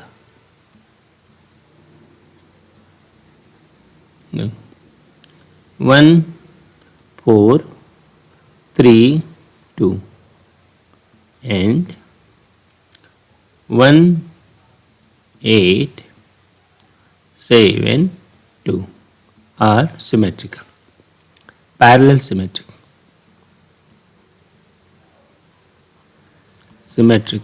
है कि नहीं। तो इसका मतलब ये हुआ कि ये पॉइंट देखो, 4 जो पॉइंट है 8 पॉइंट के, पॉइंट 8 के सिमेट्रिक होगा, पॉइंट 3 जो होगा पॉइंट 7 के सिमेट्रिक होगा। बस इतना जान लेने के बाद बाकी चीज़ें ऑटोमेटिक रिजॉल्व हो जाएगी। देखो हम ये ड्राइंग बनाते हैं। पहला ये एक पॉइंट 1 ले लिया, इनके बीच में ये पॉइंट 2 है, ये आ गया पॉइंट 2 हो गया, ठीक है। अब देखो 4 और 8 सिमेट्रिक होने के कारण सेम पोटेंशियल पे होंगे, तो यहाँ पर ले लो 4 8, ठीक है ना। इसका एक पॉइंट बना दिया। दूसरा 3 7 का बना दो, 3 7 का बना लिया, ठीक है। अच्छा, तो जहाँ तक 4 8 और 1 को जोड़ने वाले, ये देखो रजिस्टर कितने हैं, इनके रजिस्टर हैं, एक ये, दूसरा रजिस्टर ये, 2 रजिस्टर, यहाँ से भी 2 रजिस्टर है, ये भी 2 रजिस्टर है, ठीक है। अच्छा, अब बच गया देखो 1 2 3 7 4 8 पॉइंट तो मिल गए। अब बच गया कौन सा 5 बच गया, 5 बच गया। और दूसरा कौन बच गया 6 बच गया, 6 बच गया, ठीक है ना। अब ध्यान दो 5 से 4 और 5 से 8, देखो 5 से 4 और 5 से 8 2 रजिस्टर है, मिला दिया। ये 6 से 3 और ये 6 से 3 और 6 से 7, ये 2 रजिस्टर हैं, वो भी पैरेलल में, ठीक है। अब देखो हमारे रजिस्टर, अब देखो 5 से 6, 5 से 6, ये देखो ये रजिस्टर एक बचा है, 5 से 6 को आप ऐसे कर दो, ठीक है। अब और देखो कितने रजिस्टर अभी बाकी हैं, ध्यान से देखो, इसमें 1 से 2, 1 से 2 वाला ये खत्म हो गया, 1 से 4 और 1 से 4 और 8 ये दोनों खत्म हो गए, दोनों ले लिया हमने। फिर 2 से 3, 3 ले लिया और ये 7 ले लिया, इन 2 को ले लिया, ठीक है ना।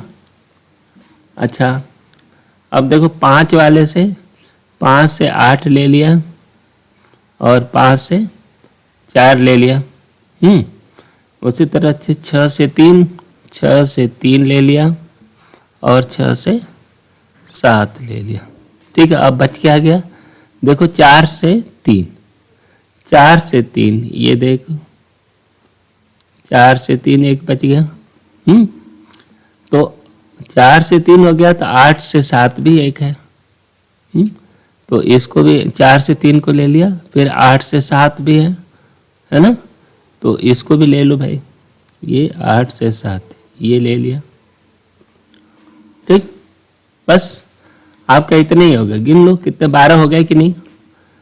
तो 4 ऊपर, ये 2 2 4, ये 2 2 4, 4 4 8, 8 2 10, 10 2 12, ये पूरे हो गए, ठीक है ना। अब इसका इक्विवेलेंट देखो, बस इसका इक्विवेलेंट निकालो, सिंपल है, ठीक है ना। इसका इक्विवेलेंट निकाले तो देखो ये 1 2 1 2, ठीक, ये हो गया। अब इन 2 का r/2, इसका r/2, देखो r/2, इसका r/2, ठीक है ना। ये क्या हो गया 4 8 और ये है 3 7, ठीक है ना। और इन 2 का भी ये r/2 हो गया, ठीक। ऊपर वालों का देखो, ये r/2 और ये ऊपर हो गया r/2 r और ये हो गया r/2, ठीक। ये 5 और ये 6,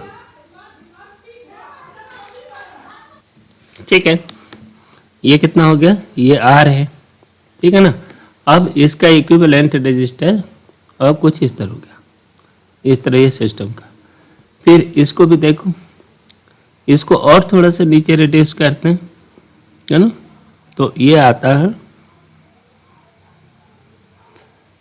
देखो r/2 r/2 r, तो ये 2r हो गया और ये r हो गया, तो इन दोनों का रजिस्टर कितना हो गया, देखो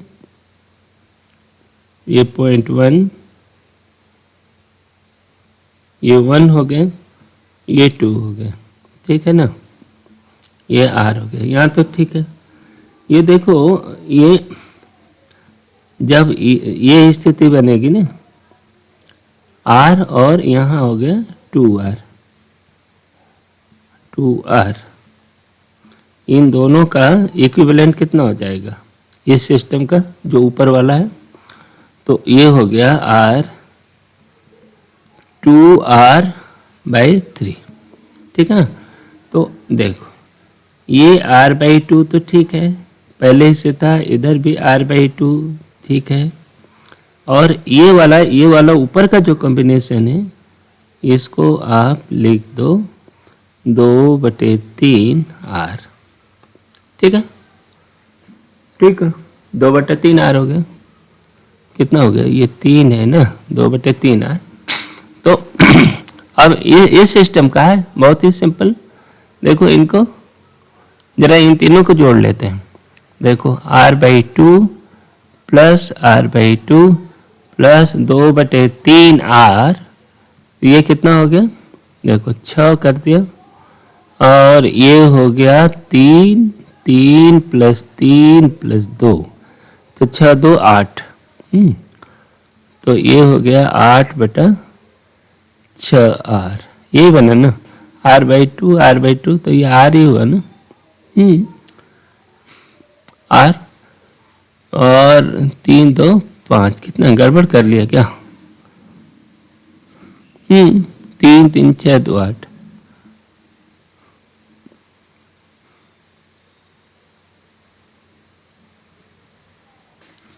इसको देखो कितना हुआ, ठीक है, ये 2 नहीं, ये 4 हो गया, तो ये हो गया 10/r, तो ये 5/3r हुआ, ठीक है ना। तो ये ऊपर वाला 5/3r, तो अब इनका इक्विवेलेंट क्या हुआ, देखो ये 1r, और ये हुआ 5/3r, ठीक है। तो r इक्विवेलेंट हो गया, देखो 5/3, ठीक, r, और ये कितना हो गया, r प्लस 5/3, तो इन हम जोड़ेंगे तो कितना बनेगा, 3, ये r है, 5 3 8, तो 5/8r, ठीक है। हाँ, ये जो सर्किट बना है ये r/2 है, ठीक है ना। अब इसको आगे बढ़ाओ, इनमें कैसे निकालेंगे, तो इसका ये जो बनेगा, अब देखो इसका इक्विवेलेंट ऊपर वाले दो पैरेलल में है, तो देख क्या हो, r/2, ये r/2 और r तीनों सीरीज में है, तो ये 2r हो गया। तो इसको आप लिख सकते हो ऐसे, ये 1 है, ये 2 है, यहाँ से r/2, ठीक है, r/2 भी यहाँ भी चला जाएगा, ठीक है ना, यहाँ से ये r/2 है, और ऊपर वाला हो गया 2r, ठीक है ना। यहाँ से आप यहाँ पहुँच गए, तो अब इसको बढ़ाओ, इन दो का इक्विवेलेंट निकालना है, इस ब्रांच का और इस ब्रांच का, आप निकालो। देखो 2r, ठीक, और r/2, और 2r प्लस r/2, ये जोड़ेंगे तो ये हो गया 5, ये 2/5r, यही होगा ना। देखो 2 दूना 4 1 5, 2 से r/2 से r/2 कट गया, और ये हो गया 2r, 2/5 है, ठीक है। तो ये हो जाएगा, अब देखो r/2, हाँ, तो ये 2/5 हो गया ना, 2/5 हो गया, और ये r/2, ये r/2 हो गया, ये देखो ये r/2 हो गया, ठीक है, और ये r हो गया, और आप 1 पर पहुंच गए, ये 2 पर हो गया, ठीक है ना। अब इनको जोड़ो, तो इसकी सीरीज ये r है, ठीक है। यहाँ से अब ऐसे चलेंगे, पहले इन दो को जोड़ें, तो ये बन गया क्या, देखो ये r प्लस 2/5, तो ये 7/5 हो गया। बोले ये हो गया ना, ये 7/5, 7/5 हुआ क्या? देखो R 5 2 7, 7/5 R। ठीक है, सही बात है। अब यहाँ से अब आपको इधर बढ़ना है, तो R इक्विवेलेंट क्या हो गया? बस सिंपल, देखो 7/5 R इंटू R, ये R प्लस 7/5 R, तो ये हो गया 7/11 R। ठीक है ना, ये आपका फाइनल रिजल्ट हुआ। तो इस प्रकार ये जब करंट एज किसी एक एज के अलोंग प्रवेश करती है और दूसरे सामने वाले पॉइंट से निकलती है, मैंने एज के क्रॉस इक्विवेलेंट निकालना हो तो 7/11 होगा। ठीक है ना। अब अगला देखते हैं, इसमें अगला है फेस डायगोनल। फेस डायगोनल मतलब अब यहाँ पर देखो, एक में ये क्या है, एक में प्रवेश किया और ये 3 में से निकली, है ना। तो ए पॉइंट यहाँ हो गया, बी पॉइंट यहाँ हो गया। अब माने एक फेस डायगोनल, एक फेस के डायगोनल के अलोंग अब हमको वो चाहिए, इक्विवेलेंट रेजिस्टर चाहिए। तो अब इसमें क्या करेंगे, देखो क्या चीज़ हो रही है इस मामले में। पहला तो ये कि ये जो सड़क वो है, ये अगला सवाल देखिए। इस सवाल में ये क्या है, ये जो पैटर्न है इनफाइनाइट तक फैला हुआ है ना। तो अब हम क्या कर रहे हैं, देखो इसको हल करना है ना। तो ए बी का मान लो लेट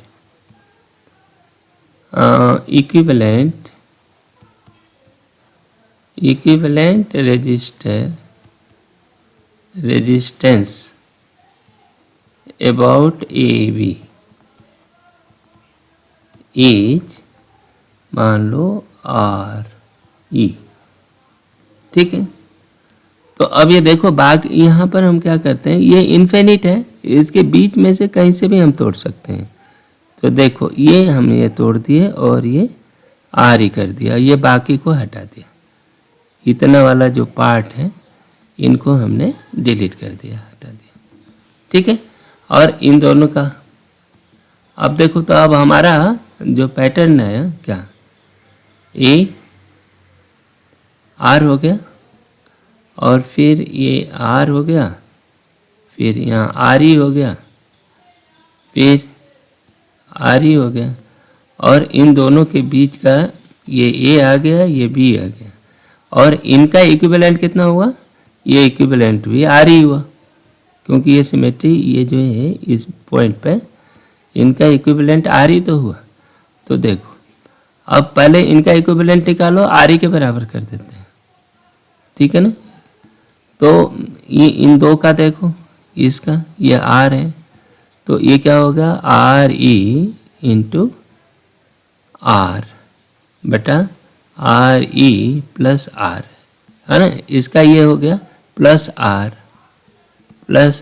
है ना, ये बराबर हो गया आर ई। ये जो है आपका इक्वेशन बना। ठीक है ना, तो इसका पहले इसका ये जो सीरीज कॉम्बिनेशन बना इस तरह का, इसका इक्विवेलेंट निकाला और आर ई के बराबर कर दिया बस। फिर अब आप इसको हल करो, देखो ये क्वाड्रेटिक इक्वेशन बनेगा। तो अब इससे क्या निकला, आर ई आर, है ना,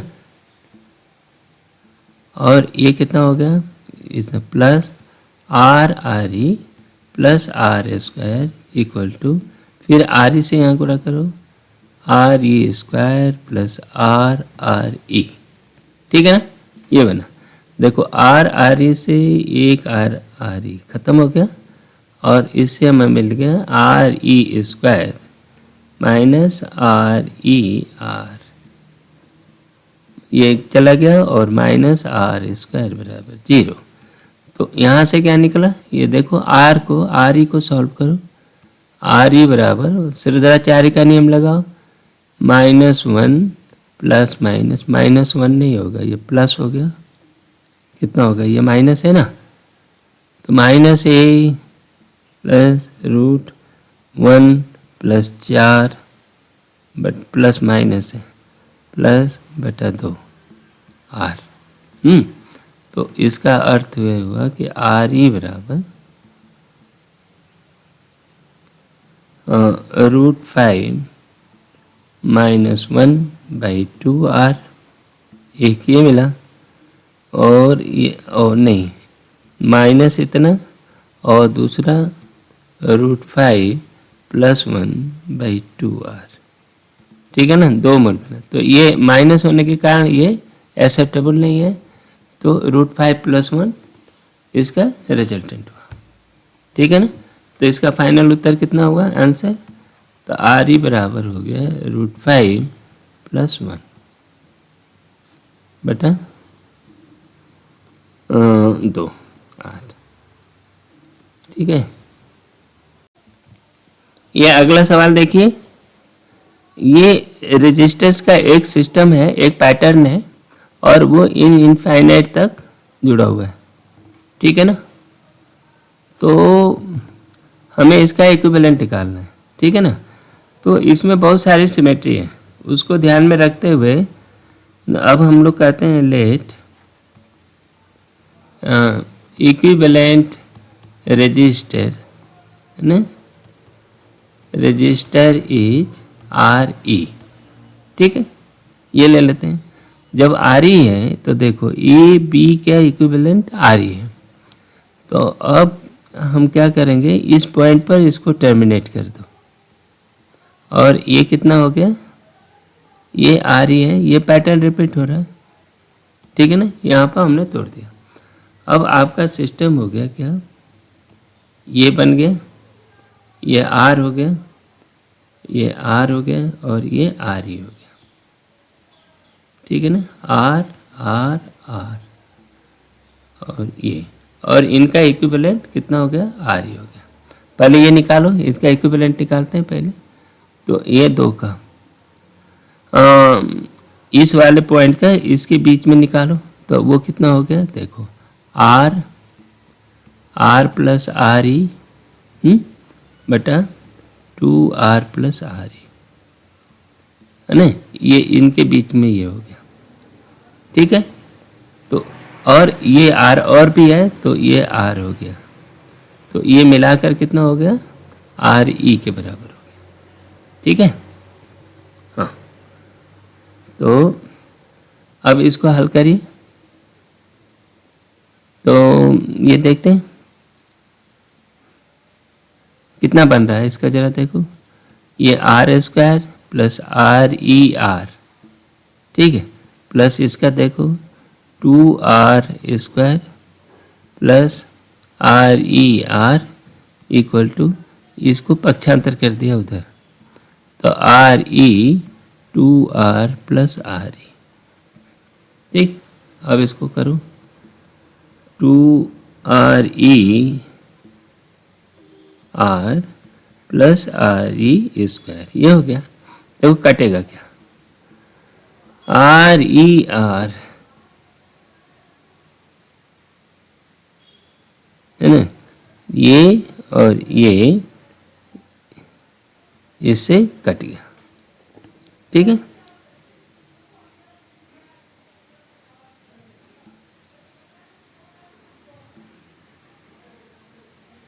तीन आर ई कैसे हो गया। अब इस एग्जाम्पल से मिलता जुलता है एक दूसरा उदाहरण लीजिए, ये दिया हुआ है ना, इसमें बहुत थोड़ा सा माइन्यूट अंतर है। ठीक है ना, तो इसका इक्विवेलेंट निकालने के लिए अब आप क्या करो कि यहाँ से यहाँ पर टर्मिनेट कर दो, ये आर ई यहाँ होकर लिख दिया, और बाकी इतने को हम डिलीट कर दिया, इतने को यहाँ हटा दिया। अब ये सिस्टम का इक्विवेलेंट आर ई बनेगा। ठीक है ना, तो आर ई बराबर क्या हो गया, देखो ये और ये, तो इन दो का पैरेलल हुआ ना, आर और आर ई, और ये आर, तो R R E plus R, और ये हो गया 2r प्लस आर ई। ठीक है, यहाँ से अब आगे देखो कितना हो गया, 2r R E plus R E square, R E plus R square. देखो एक आर ई से आर ई कट गया, तो यहाँ पर मिला R E square plus R E minus R square equal to 0।